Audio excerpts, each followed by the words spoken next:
up, guys? So sorry I have been a little bit inactive with movie reviews lately. The past few weeks I've had my head buried with Oscars content, so movie reviews have taken a back seat. Anywho, now that the Oscars have come and gone, it's time for me to talk movies with you guys, and I couldn't think of a better one to start with than the new Sony film that's going to be available on Netflix as of April 30th. It's called The Mitchells vs. the Machines. Let's talk about it.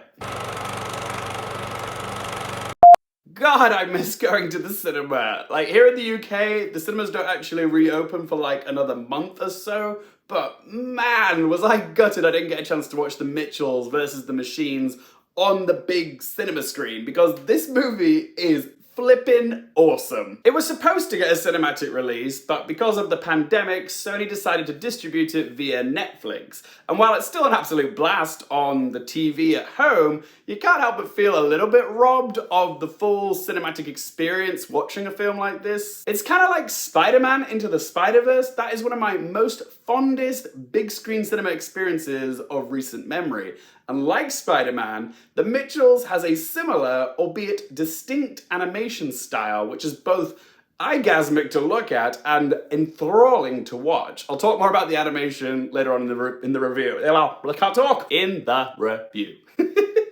Words are difficult, kids. And like Spider-Verse, again, The Mitchells was produced by Phil Lord and Christopher Miller, the duo behind other Sony hits like Cloudy with a Chance of Meatballs, The Lego Movie, and 21 Jump Street. Their eccentric style is splashed all over this film. It really does have their personality. The Mitchells is written by Michael Rianda and Jeff Rowe. Michael Rianda is the director, and Rowe also serves as executive co-director. The title of this film really does give you all the synopsis that you need, but I'll give you a little bit more to go off. Aspiring filmmaker Katie, voiced by Abbi Jacobson, is about to flee the nest for college. She can't wait to get there and be with people who get her, because she feels a bit alienated from her family, particularly her dad, who's voiced by Danny McBride, and her father senses this distance between the two of them and worries that when she goes off to college, this distance is just gonna get worse. So, in a last-ditch effort to squeeze in some precious family bonding time before Katie goes off to college, the dad decides to take the entire family,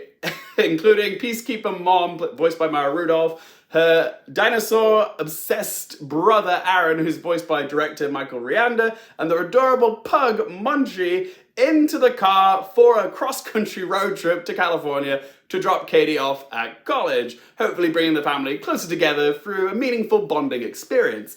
Only problem is, there is a robot uprising occurring at the exact same time all around the world, which kind of puts a spanner in the works. A sentient app known as PAL, which is on everyone's phones and is voiced perfectly by Olivia Colman, has gone evil and wants to enslave the human race, essentially. So it's up to the Mitchells to put a stop to the evil AI PAL's plans.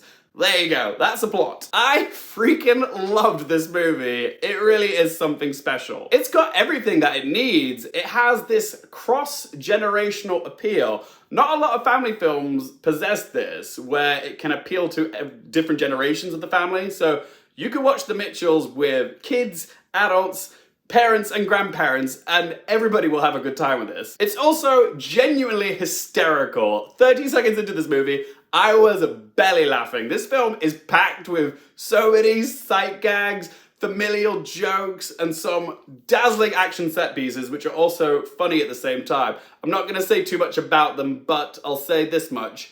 TIs, Live Your Life, and Furbies. That's all I'm gonna say. It's also got heart. You can't have an impactful family film without heart. And while this film is wickedly fun, it has plenty of tender moments. And it's got this great message about embracing your inner weirdo. Who wants normal? Normal is boring. Give me a kooky, dysfunctional family any day, because to me, that is more relatable. Also, the fact that the protagonist, Katie, is a big, adorable, movie-loving nerd who's also queer really meant a lot to me personally, because she's me, essentially. She's like my female animated twin. Also, this film gets bonus points for having a queer protagonist and handling that perfectly. It's not what defines her, nor is it tokenism. It's also not queer baiting because it is confirmed, but they don't make a big deal out of it, which is great because it doesn't need to be a big deal. The animation as well, oh my God, the animation is divine. This film has some of the best art direction of any film ever. Like I said, it's up there with like Spider-Verse,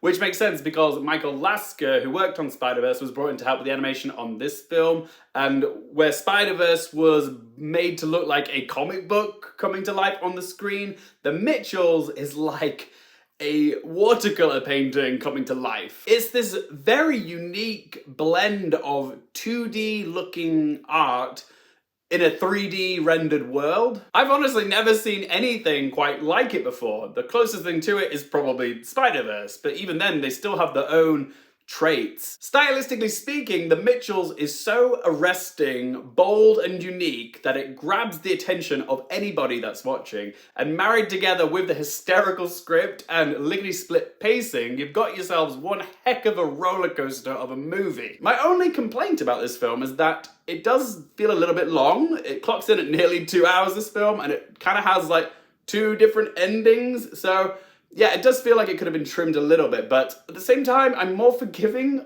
of that issue because I was really entertained all the way through this film. I loved it.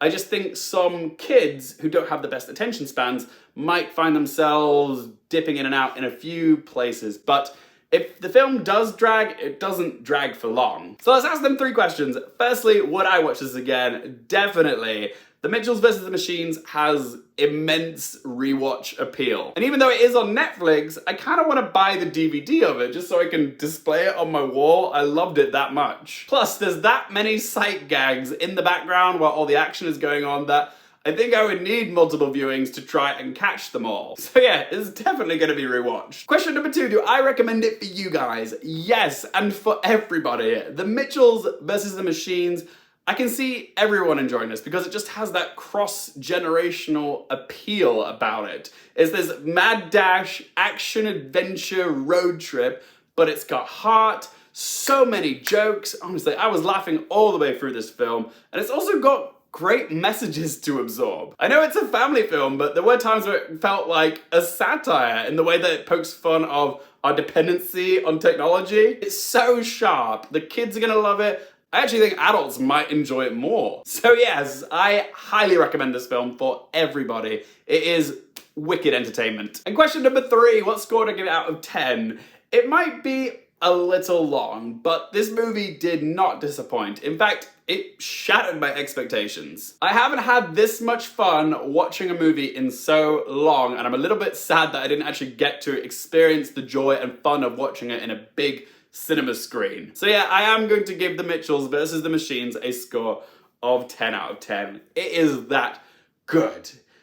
It's that good that, I was toying with the idea, I'm just gonna do it, yep. I'm gonna say it. The Mitchells vs. the Machines is a film that I think everybody should watch at least once before they die. Yep, it's out there. I've said it. Yeah, that's the best ranking I can give a film, alright guys? Add it to your must-watch list, okay? It is up there with like Spider-Man Into the Spider-Verse. It is that good. Thanks so much for watching this review, guys. As always, it's just one bloke's opinion. I would love to hear your thoughts on The Mitchells vs. the Machines. What did you make of it? Whatever you have to say, do let me know in the comment section down below. If you've enjoyed the video, hit the thumbs up button. If you want more movie, TV, and Oscars-related content, don't forget to click subscribe, and if you want to follow me on social media, Twitter, Instagram, Letterboxd, all those links in that video description down below. And as always, thank you guys so much for watching. For more things related to movies, TV, and popcorn culture, I'm Luke Airfield, and I'll see you next time.